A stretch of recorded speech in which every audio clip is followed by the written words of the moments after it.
Halo Mas Bro, jumpa lagi dengan saya Suta dari Banyumo Channel. Gimana kabar kalian bosku? Semoga selalu baik-baik saja ya bos ya. Nah, pada kesempatan kali ini melanjutkan video sebelumnya yang kita bahas tentang budidaya udang hias red cherry di media ember ya. Pada video sebelumnya kan saya sudah bahas tuh ya kan, walaupun lahan terbatas tetap kita bisa budidaya udang hias, beserta kita juga bisa masukkan ikan hias sekalian ya Mas Bro ya, selama ikan hiasnya tidak lebih besar daripada udang hias. Nah, di situ saya sempat singgung juga untuk membahas soal tanaman pelindung di kolam ini ya, budidaya ya Mas Bro ya, seperti yang ada di gambar ini. Ini adalah salah satu tanaman apung yang saya gunakan sebagai tambahan aksesoris yang bermanfaat di dalam kolam. Kenapa saya bilang aksesoris? Karena memang ketika kolam saya kasih tanaman ini itu kelihatan lebih natural dan airnya cepat bersih dan jernih, Mas Bro. Nah, kenapa bisa begitu? Nanti kita akan bahas lebih lanjut. Tapi sebelum itu pastikan kalian sudah subscribe, like, dan komen, serta tulis saja kalau misalkan kalian ada kritik, saran, atau topik apa yang kita akan bahas di video selanjutnya.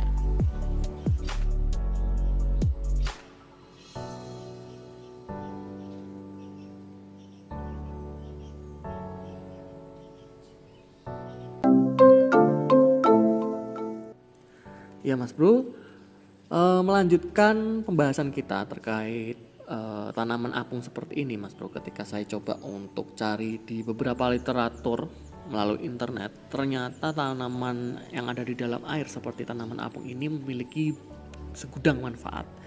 Beberapa di antaranya yang saya akan coba jabarkan ini mungkin bisa menjadi pilihan Mas Bro untuk menggunakan tanaman apung. Salah satunya adalah kemampuan dari si tanaman ini bisa menghalau cahaya matahari langsung ke dalam kolam kita.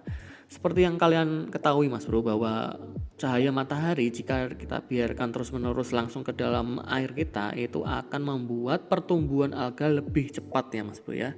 Sehingga tidak mengherankan kalau kalian melihat kolam-kolam yang ada di outdoor tidak ada tanaman hiasnya, itu dia bisa cepat berwarna hijau karena alga cepat tumbuh dan tidak ada satupun yang bisa menghalangi sinar matahari langsung gitu Mas Bro. Tetapi dengan adanya tanaman apung seperti ini, itu bisa mengeblok sinar matahari, mengakibatkan pertumbuhan alga cenderung akan melambat Mas Bro ya. Nah, selanjutnya karena kemampuannya dia bisa menghalau sinar matahari seperti yang kalian lihat di video ini Mas Bro ya, itu tidak langsung tembus ke dalam airnya, maka suhu yang ada di dalam air itu tidak bisa melebihi dari 30 derajat Celcius. Artinya si udang atau peliharaan kita yang ada di dalam air itu akan cenderung lebih terselamatkan dari sengatan sinar matahari langsung, yang akibatnya nanti suhu di dalam air bisa lebih dari 30 derajat Celcius, otomatis kita tidak bisa budidaya udang hias. Tetapi kalau adanya tanaman apung seperti ini Mas Bro, itu akan menjaga suhu yang ada di dalam air kita itu cenderung lebih dingin dibandingkan kalau kita tidak pakai. Ini kita bahas untuk kolam yang outdoor ya Mas Bro ya, bukan yang ada di indoor. Kalau di indoor kalian nggak pakai tanaman ini nggak begitu masalah ya Mas Bro ya. Tapi kalau di outdoor seperti saya ini, itu saya perlu banget tanaman apung untuk menghalau sinar matahari, baik untuk menghalau adanya alga dan juga tidak membuat suhu yang ada di dalam air saya meningkat Mas Bro. Selanjutnya adalah manfaatnya untuk menekan pertumbuhan alga.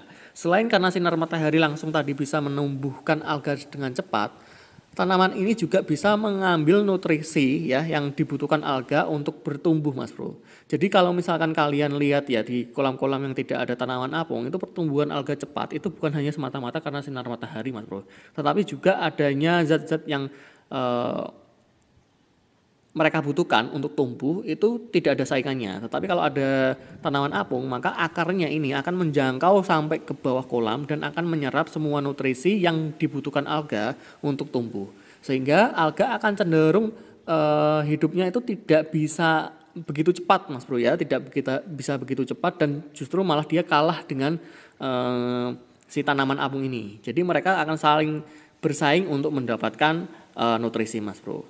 Selanjutnya, manfaat yang paling saya suka dari tanaman ini untuk budidaya udang hias adalah kemampuannya untuk memberikan pakan alami. Jadi daun-daun yang lapnya ini bisa menjadi pakan alami untuk udang hias kita, Mas Bro.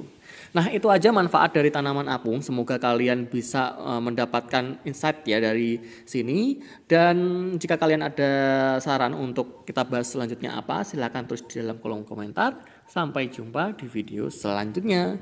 Salam Banjuku Channel.